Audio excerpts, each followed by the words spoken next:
Israel and Iran continue the missile and drone attacks against each other.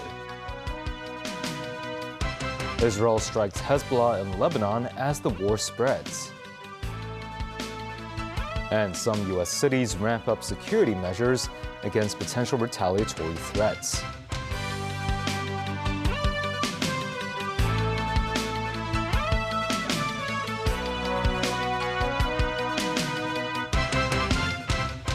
Good evening and welcome to TVB News. The U.S. and Israel pounded targets across Iran, bombing the country's ballistic missile sites and wiping out warships as part of an intensifying military campaign following the killing of Supreme Leader Ayatollah Ali Khamenei. In retaliation, Iran's Islamic Revolutionary Guard Corps claimed to have attacked 27 U.S. military bases across the Middle East, causing American casualties. The Guard Corps even claimed it has hit the Israeli Prime Minister's office. Meanwhile, U.S. President Donald Trump repeated his calls for Iran's military to lay down their arms. Darren Rao tells us more.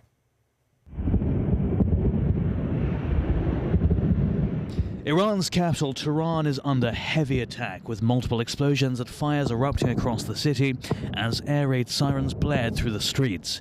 The assault began around 9 p.m. last night, appearing to target multiple locations simultaneously across the sprawling metropolis. The Israel Defense Forces said the Israeli Air Force has completed a round of air raids on Tehran, targeting headquarters of the Islamic Revolutionary Guard Corps. The Israeli military also said it was preparing to call up 100,000 reservists to boost readiness along its borders with Syria and Lebanon, as well as in the occupied West Bank, the Gaza Strip and southern Israel. The IDF said it had eliminated all senior leadership of Iran across multiple fronts. Israeli Prime Minister Benjamin Netanyahu said the Israeli Air Force is striking Tehran with increasing intensity and that operations will intensify further in the coming days. In retaliation, Iran's Islamic Revolutionary Guard Corps claimed to have attacked 27 U.S. military bases across the Middle East, causing American casualties. It also listed Israeli targets, including Tal Nof Air Base, the IDF headquarters, and a major defense industrial zone in Tel Aviv. In Israel, air raid sirens sounded across multiple cities. Dense explosions were reported in Tel Aviv and Jerusalem. A missile strike allegedly caused the partial collapse of a building in Tel Aviv, while 7 people were injured in the Jerusalem area. Meanwhile, U.S. President Donald Trump repeated his calls for Iran's military to lay down its arms. I once again urge the Revolutionary Guard, the Iranian military, police, to lay down your arms and receive full immunity or face certain death. It will be certain death. Won't be pretty. I call upon all Iranian patriots who yearn for freedom to seize this moment, to be brave, be bold, be heroic, and take back your country. America is with you. I made a promise to you, and I fulfilled that promise. The rest will be up to you, but we'll be there to help. Chinese citizens in Iran have been evacuated, but one citizen has died. The Ministry of Foreign Affairs said in its daily briefing. As of March 2nd, more than 3,000 Chinese citizens have been evacuated from Iran. The ministry spokesperson said Chinese embassies and consulates in neighboring countries of Iran have dispatched a working group to the port to provide assistance to Chinese citizens evacuated. Considering the current severe security situation in Iran, we solemnly remind Chinese citizens in Iran to strengthen their own prevention and evacuate safely as soon as possible. One Chinese national in Tehran was affected in the military conflict and passed away, the ministry said. MOFA has directed the embassy in Iran to provide assistance to the victim and the family. The war has spread to nearby Middle East countries. In Kuwait, several U.S. warplanes are said to have crashed while their crews survived. Meanwhile, smoke plumes were seen rising across Sharjah and Dubai as Iranian strikes hit the United Arab Emirates cities. This as scores of people were fleeing Beirut's southern suburbs early Monday after Israel launched a series of retaliatory strikes for missiles fired across the border by the Lebanese militant group Hezbollah. Tracy Furness has more. Thick black smoke seen billowing up from an industrial area in Sharjah, a city in the United Arab Emirates. A warehouse was caught alight. No casualties were immediately reported. And smoke also seen close to Dubai International Airport. This is Terminal 1. And across town, this is Port Jebel Ali. The UAE's defense minister said that 3 people have been killed so far in Iranian attacks on the country. And in Lebanon, the traffic on this highway is going just one way. Scores of people fleeing Beirut's southern suburbs early Monday after Israel launched a series of strikes targeting militant group Hezbollah.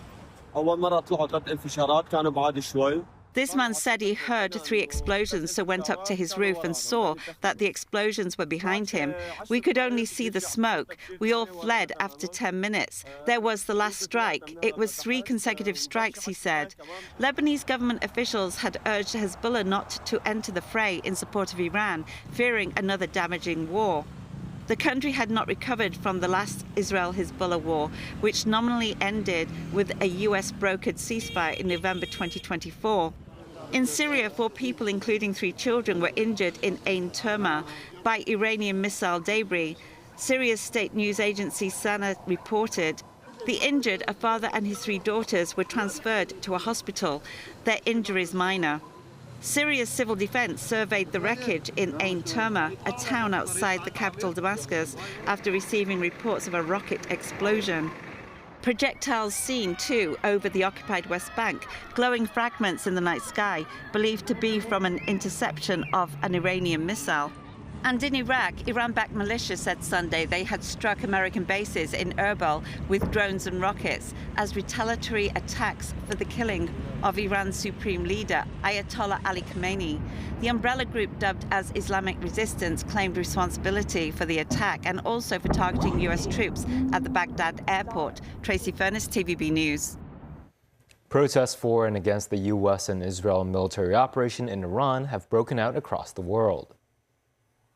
In Karachi, Pakistan, violent clashes between protesters and security forces left at least 22 people dead and more than 120 others injured as pro-Iran demonstrators attempted to storm the U.S. consulate.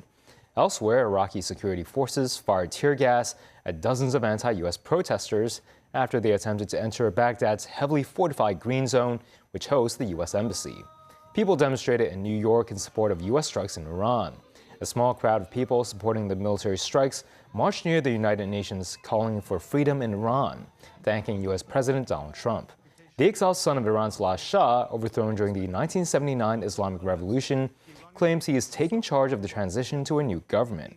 Speaking to Fox News Channel's Sunday Morning Futures, Reza Pahlavi said his transition plan process will lead ultimately to a democratic outcome, so the Iranian people get to choose their future government and system. Following U.S. and Israeli attacks at Iran, the U.S. State Department has issued updated security guidelines for American citizens worldwide, particularly those in the Middle East, urging them to exercise increased caution. Officials in New York City and Texas say security will be stepped up at sensitive locations in response to the situation in Iran. Jacqueline reports from the U.S. Capitol. Tensions continue to flare in the Middle East after the United States and Israel launched attacks on Iran.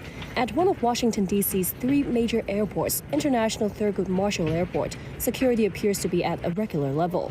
Some Americans say they would avoid traveling to the Middle East and hope the situation would not further escalate. Yeah, I don't see traveling there as a great idea right now. Honestly, I sort of think it's smoke and mirrors. I don't think it's about Iran. I think it's about other things that they want, that the U.S. government wants to take attention away from, such as the FC list. Praying for peace, yes. We don't want to see war, but it happens, unfortunately. But just pray that everybody's okay. On Capitol Hill, divergent views among lawmakers over Iran's situation. Republican Senator Lindsey Graham of South Carolina says even after the killing of Iran's supreme leader Ayatollah Ali Khamenei, the United States will not deploy ground troops to Iran. He stresses that America's mission is not to choose Iran's next leader, but to ensure Iran no longer remains the world's leading state sponsor of terrorism and to help the Iranian people rebuild their government. Multiple U.S. Congress members, meanwhile, have questioned the legitimacy of the operation. Democratic Senator Ruben Gallego of Arizona wrote on social media that such actions should not become an excuse for a broader war that punishes civilians and puts U.S. troops at risk.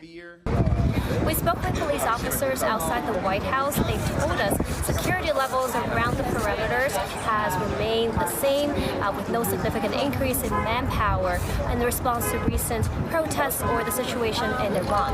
The fencing you see behind me is actually for the construction works for President Donald Trump's East Wing Ballroom and for upcoming celebratory events. In other states, Texas Governor Greg Abbott says he has directed the Department of Public Safety and the Texas National Guard to ramp up security at key sites across the state. Measures include heightened protection of energy facilities, ports, and cyber infrastructure against potential retaliatory threats. Meanwhile, the New York City Police Department says out of an abundance of caution, it is increasing patrols at various sensitive locations, including diplomatic premises, as well as cultural and religious venues, while closely monitoring developments in Iran and the Middle East. Jacqueline, TVB News, Washington, D.C. At least 3 ships were attacked near the Strait of Hormuz while oil prices rose. 2 vessels were struck and an unknown projectile exploded very close to a 3rd ship. Iran had warned ships not to pass through the strait. Ships going through this route usually carry about 20% of the world's oil and gas. International shipping has almost come to a standstill at the strait's entrance, and analysts say a prolonged conflict could push energy prices even higher. A gunman opened fire outside a bar in the U.S. city of Austin, killing 2 people and injuring 14 others. Responding police officers killed the shooter, and the FBI is looking into whether the shooting was an act of terrorism, as indicators were found on the shooter and his vehicle. Sources say the gunman may have been motivated to kill by the U.S. and Israel strikes on Iran. The shooting took place in a nightlife destination a few miles from the University of Texas. Austin Mayor Kirk Watson praised the rapid response by police and rescuers, who may have prevented the gunman from hurting more revelers. And still ahead, some Dubai-based Hong Kongers worry about war situation, but others remain calm. Government announces the development of advanced data facility at Sandy Ridge near the border. And 6 Marine officers injured in a Stonecutters Island ship explosion.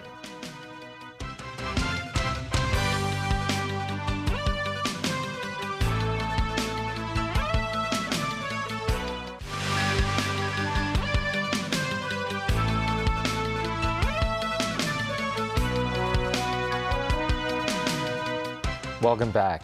Amid escalating tensions in the Middle East, some Hong Kongers residing in Dubai hope the Hong Kong government can assist with their evacuation due to the conflict's worsening situation.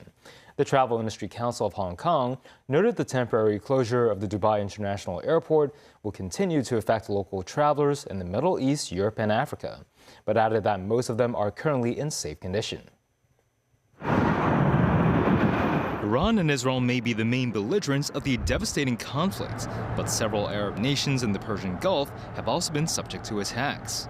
Tony, a Hong Konger working in the information tech sector based in Dubai, said the recent strikes had a huge impact on him. He recalled hearing sounds of explosion as a result of missile or UAV interceptions near his location, adding that the glass inside his home began shaking.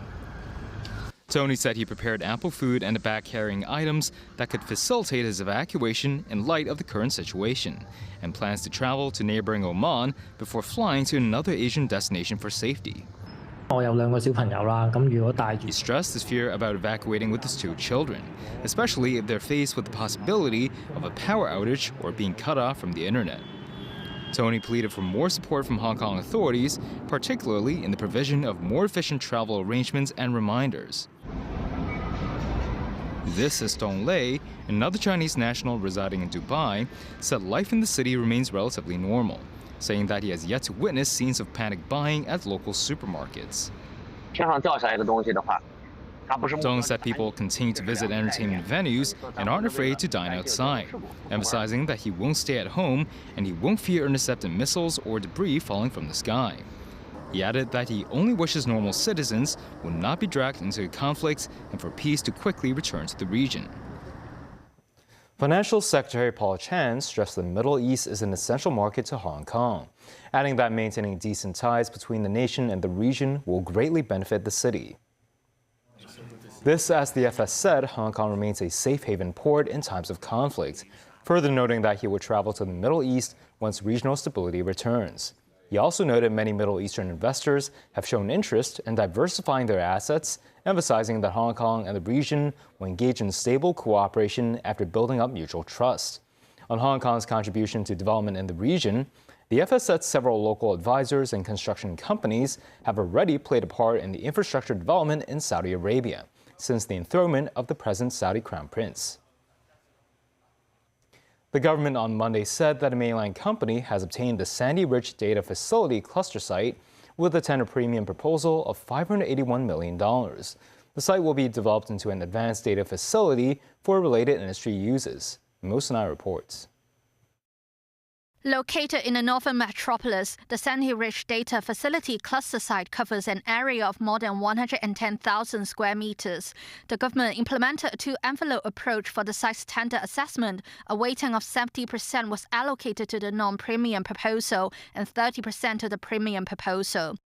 With a tender premium proposal of $581 million, Hong Kong Range Intelligent Computing Technology Development Company managed to obtain the land.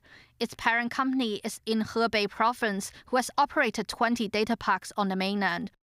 The company must meet several criteria in developing the site. This includes commencing operations within 42 months, with an estimated cumulative investment of $23.8 billion in the first 3 years, and offering about 180 skilled positions in that same period. The facility is expected to provide 180,000 petafloating point operations per second computing power by 2032, equivalent to 36 times the current computing power in Hong Kong.